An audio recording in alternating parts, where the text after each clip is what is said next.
A well-painted sign has a way of transporting us back to a time before computers, when things were a little more unique and a lot more creative. Oh, that's right. WJTV 12's Andrew Harrison introduces us to a man of letters who is keeping this art form alive one brushstroke at a time.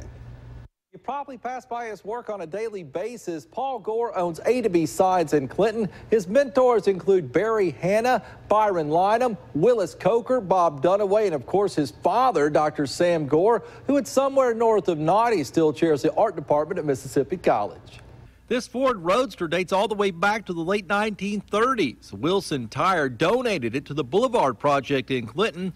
Naturally, the lettering on the car needs to be true to that period. And that's where Paul Gore comes in. Corrugated metal buildings, concrete, rough surfaces like this, vinyl won't adhere, and that's the necessity for hand painting.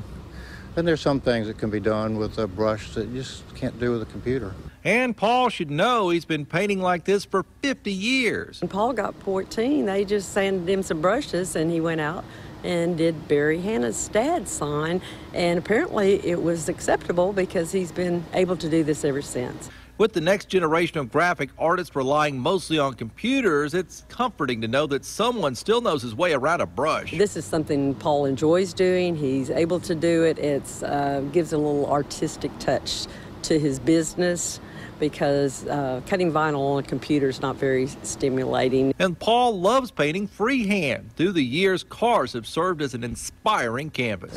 Windshield splashes at the car lots were popular for a while, and I think those were the most fun. They were totally freeform. And as long as people are in the market for hand lettering, Paul is happy to oblige. Paul's father worked as a sign painter to pay his way through college. Paul got into the business as a teenager because he wanted to buy a car. I'm Andrew Harrison, and Paul Gore's hand-painted letters are what's working in Mississippi this week.